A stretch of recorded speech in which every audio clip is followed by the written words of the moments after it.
1er juillet 2012, l'Espagne terrasse l'Italie par 4 buts en finale de l'Euro. La conclusion de 4 années de domination impressionnante sur le football mondial avec 2 championnats d'Europe et une Coupe du Monde dans la besace. C'est aussi et surtout le dernier succès avant une décennie d'échecs pour la sélection.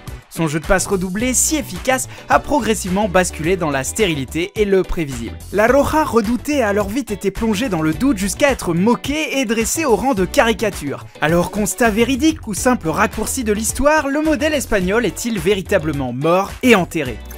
Abonne-toi pour avoir le meilleur du foot en vidéo. C'est l'histoire d'une hégémonie sur le jeu. Depuis 2004, Luis Aragonès est chargé de construire une Espagne ambitieuse après 40 ans sans trophée. Il tarde à y parvenir et essuie un premier revers lors de la Coupe du Monde 2006 en perdant en 8e de finale contre la France. Mais ce tacticien sulfureux, adepte de la Furia, s'apprête à devenir un des piliers fondateurs d'une école du jeu séduisante et victorieuse. Un peu paradoxal quand on se rappelle qu'il disait qu'il n'était pas dans l'ADN de la sélection espagnole d'être brillante dans l'utilisation du ballon. L'Euro 2008 est donc l'occasion d'entreprendre une mutation qui s'appuiera sur la jeunesse, quitte à laisser à la maison des légendes comme Raúl. La principale idée émergente de cette Espagne est la volonté de conservation de balles pour construire les offensives et éviter de s'exposer défensivement. En Autriche, l'équipe gagne sa première rencontre contre la Russie avec seulement 43% de possession. En finale, les Espagnols battent même l'Allemagne en ayant le ballon moins que leur adversaire. En encaissant seulement 3 buts sur l'ensemble de la compétition, la Roja fait une vraie démonstration de sa force défensive et de sa capacité à se protéger des attaques par une utilisation efficiente du ballon.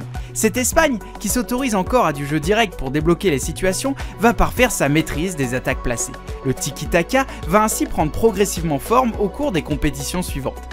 Car la suite est simple, et elle est l'œuvre de 2 autres stratèges. Guardiola, évidemment, qui construit un Barça double champion d'Europe en 2009 et 2011, et Vicente Del Bosque, qui prend la suite de Aragonès dès 2008.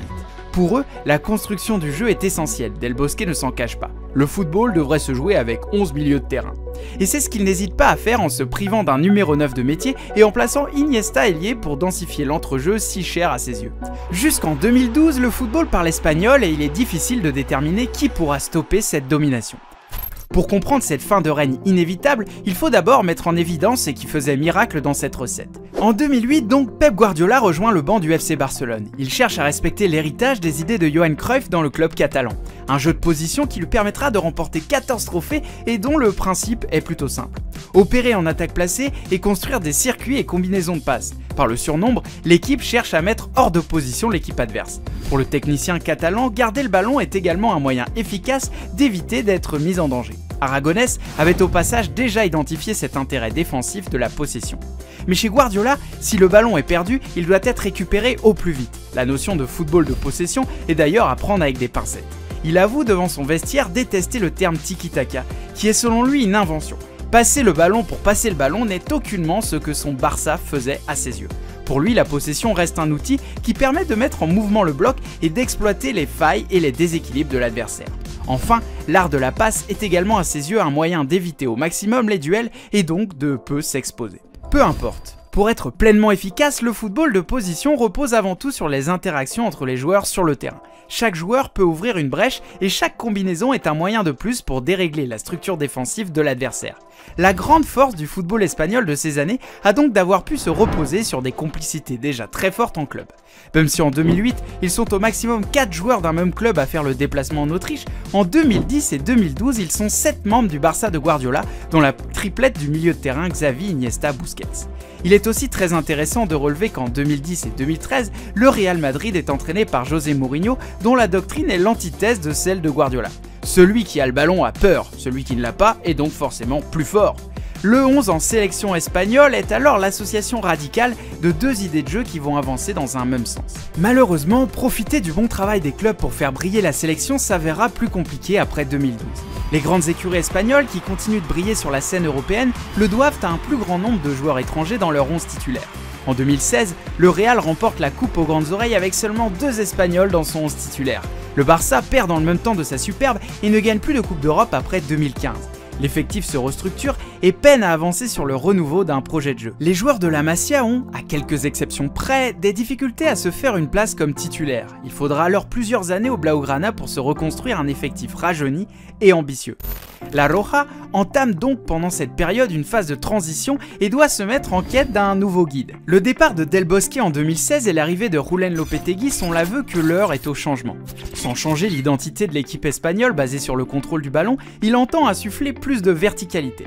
En phase offensive, l'équipe n'hésite pas à casser des lignes par des triangles de passes progressives et, surtout, imprimer un pressing à la paire plus intense sur les premiers et seconds ballons. Il rajeunit son milieu et construit une ossature défensive autour d'un 4-1-4-1 plus stable. L'Espagne lance une série d'invincibilité de 2 ans et accumule de la confiance avant le mondial 2018. Mais l'équilibre est précaire, la confiance est rapidement ébranlée lorsque Lopetegui signe un contrat avec le Real juste avant la compétition. Limogé dans la foulée, cet imbroglio réduit à néant tout le travail entrepris depuis 2 ans. Une triste élimination en 8e plus tard, Luis Enrique débarque donc sur le banc dans la peau du dernier entraîneur espagnol ayant gagné une Ligue des Champions. Il entend reconstruire une Espagne sur un nouveau modèle plus moderne et sûrement moins identitaire. Il emmènera d'ailleurs la Roja en demi-finale de l'Euro 2021 malgré une année à l'écart de la sélection pour raisons personnelles. Bref, cette sélection rajeunie et inexpérimentée posera la première pierre d'un espoir retrouvé de voir l'Espagne briller. Car depuis 2012, le football des nations est en pleine mutation. Des équipes prennent conscience qu'avoir moins souvent le ballon et se reposer sur une assise défensive solide et des projections offensives calculées peut porter ses fruits. Le mondial 2018 laisse vainqueur une équipe ayant eu 48% de possession, un des plus faibles pourcentages sur l'ensemble de la compétition. Placée dans un bloc défensif bas et compact, l'équipe de France attend son adversaire et se projette de manière fulgurante à la perte. Un modèle totalement inverse de celui de l'Espagne de 2012 qui pousse à se demander si le football de possession n'a pas rencontré sa kryptonite. Le succès du Portugal 2 ans plus tôt montre également que la possession n'est plus gage de réussite. La faute à qui ? Au cœur de cette révolution, ce n'est nul autre que Pep Guardiola et son rival de toujours, Jürgen Klopp. Klopp, à Liverpool, construit une équipe adepte de la verticalité et des attaques rapides à la récupération du ballon. Avec ce football de transition, il devient la bête noire de Pep Guardiola et son football de position. Une opposition entre un modèle proactif et un modèle réactif du football, ce serait pour faire simple ce qui rythme le paysage footballistique des années 2010. Ce qu'il faut relever, c'est surtout que l'ère est à plus de variété et d'adaptation. En arrivant en Première Ligue en 2015, Guardiola se heurte à un défi physique toujours plus intense et rugueux.